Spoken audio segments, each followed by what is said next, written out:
What's up, guys? Two Wheel and Luke here, and today is a beautiful day, and there's a few things we're going to talk about that I want to get it right off the bat. So if you just please stay with me while I explain what's going on. So last week, dropped the bike off early in the week for the mid controls to be installed and the service bulletin, which takes right around 3 hours to do. So pretty much a full day's worth of work on the bike. So I knew it would be a while, and it's April in New York. Everybody's wanting to get their bikes, serviced and inspected, and so the dealer's busy. Everybody's selling and buying. I knew that the mids would be... Could I have done them? Yeah. But I knew that I just didn't really want to have to deal with it. And I had the money for it, so I just had him do it. Mainly because of the brake ABS kind of shit. I mean, I watched the video on it, but it seems like it'd just be easier to have the dealer do all of it. So that's what I did. Everything went smoothly there. The mid controls are great, but they do change the pressure points from the forward controls, which I really didn't. I mean, I felt it after a long day, but I never really realized how much. It actually wasn't bad, the pressure point. The pressure points now with the mids are a lot more noticeable, maybe because my ass isn't used to the mids yet, that the pressure point, it's more noticeable. It's it's just literally a pain in the ass. So but I love it. You're a lot more, you feel more in control when you hit bumps. I feel like you can throw your weight around better.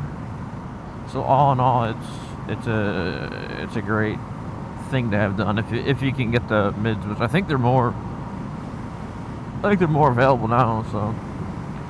So the mids got done, or I don't know how the order went, but the mids got put on, and the other thing they did was that service bulletin. So the service bulletin said that they moved something with the battery. I don't really know, but they moved something around, and it starts up no problem. One hit, starts right up, and it doesn't throw codes like crazy anymore. And they had to do an update to there was like a recall on one of the pieces of software, so they did that as well. So the service bulletin was a success. Got everything working great. No more codes. I do, like I said in the last video, I ended up putting a different battery in the bike. The fuck's going on over here? I put a different battery in the bike. And, yeah. Is this a fucking road check?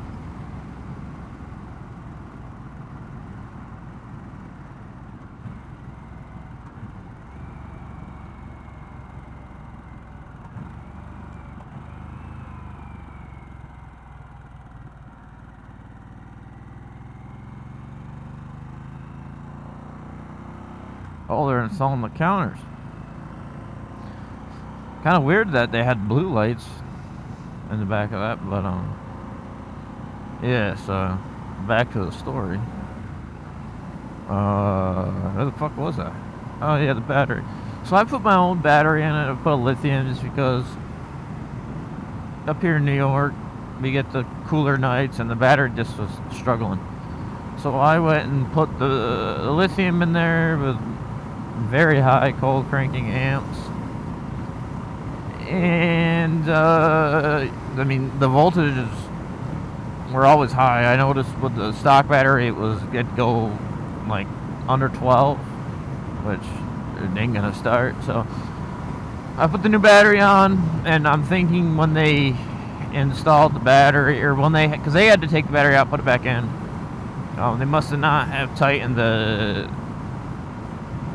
fastener on the negative terminal, all like to what this set of fasteners would like. Although the positive was fine.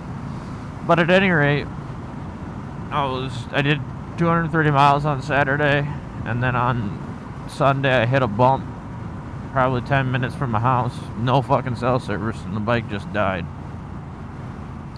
Of course, I just spent a good hour washing it and all that shit, pressure washer. So my first thought was maybe I got, I hit the bump, moved the water around, and like maybe it got into a sensor or something.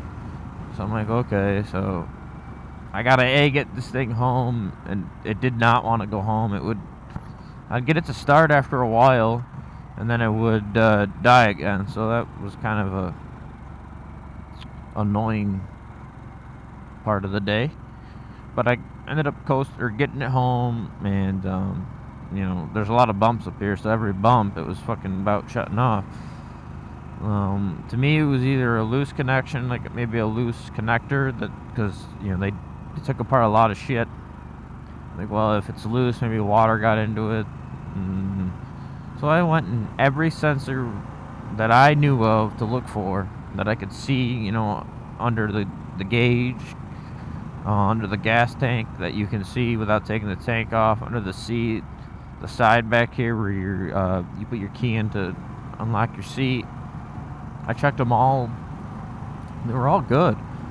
And then the last thing I did was take the front fairing off and look at the battery, and like I told you, the ground was loose, which makes sense because it was throwing, I think, 3 P codes, which I think are sensors, and one of the P codes said like a circuit fault error or something like that.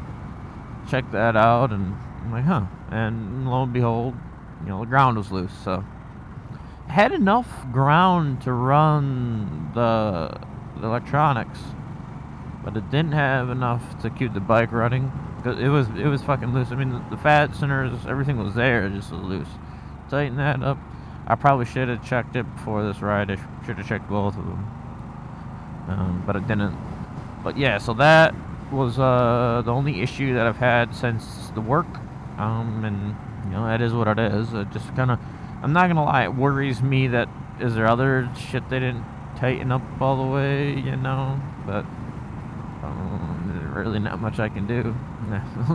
Only way I can find out is by having an issue, and I hope that doesn't happen, but that's where I'm at. So with that said, I would consider everything definitely a quality of life upgrade with the service bulletin and the mids. I would recommend the mids, probably if you're like 5'10" and under, unless you don't care about your knees being crunched. Because I mean, my knees are actually kind of, I got a good 90-degree angle right now. So, and I'm 5 or 6, so I enjoy it, but someone who's tall probably won't. But I would recommend the mids to anybody, and definitely it's not a recommendation, it's you need to get the service bulletin done, because your bike's just going to be better. I saw a guy commented on my video, and he called his Harley Sportster, it's a POS. That's what he called it. And I hate that guy can't enjoy this bike for what it is, because it's a fucking blast. And I hope that, maybe he read the comment about the service bulletin, and maybe if you're watching this, you can get that service bulletin done, because it really changes the whole bike. It goes from having problems to really none. And a lot of problems with the bike are the electronics, codes and shit. And I think with this, man, you get them all switched up, it is just so much better. So I would recommend that to that guy. But yeah, I mean, it sucks. Yes, it sucks that the bike has these issues, and But all in all, I would say that the bike is running great. Second thing, if you're still here, just hear me out. I saw online when I was looking for a part, because I lost a screw on this thing because I was fucking around. I saw that there was a video for how to do an oil change. Alright. Basically, when you do an oil change on this bike, make sure that you, at some point in it, put it on the kickstand, jiffy stand, whatever you want to call it, and drain it that way. Because they said, if you, like, you're on the Pan America, or you got it on a lift, it's not going to fully drain out of the crankcase, which means when you put their recommended amount of oil in, you're going to overfill it. And I believe that's why when I checked my oil one time, it was fucking spewing out of the filler. So and I just noticed the video. It might have been up there a while, but when I got the bike last year, I went to just check the oil, and as soon as I opened the filler, it just started coming out.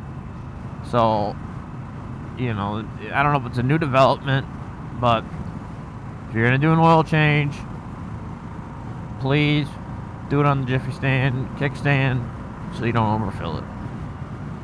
And maybe it was getting overfilled from the factory, I don't know, or, you know, whatever, but when you do your first 1,000 service, Harley does it, and I never saw my bike get put on the jiffy stand during that oil change. So yeah, I would definitely just, if you're gonna do it yourself, which I recommend, you save some money, make sure to put it on the stand, drain out all of the oil, and then, you know, put 3 quarts in, start it up 10 seconds, fill it up, you know what I mean?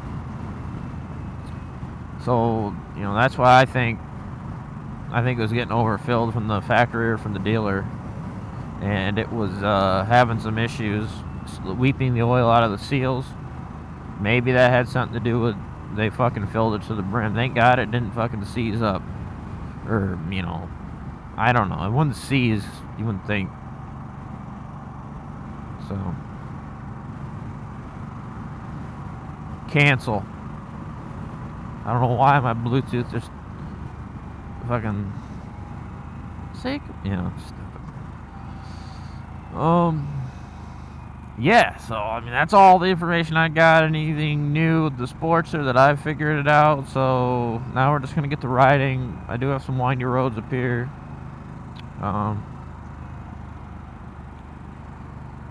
You know, if you're hanging out with me this long, man, I appreciate it. Truly do.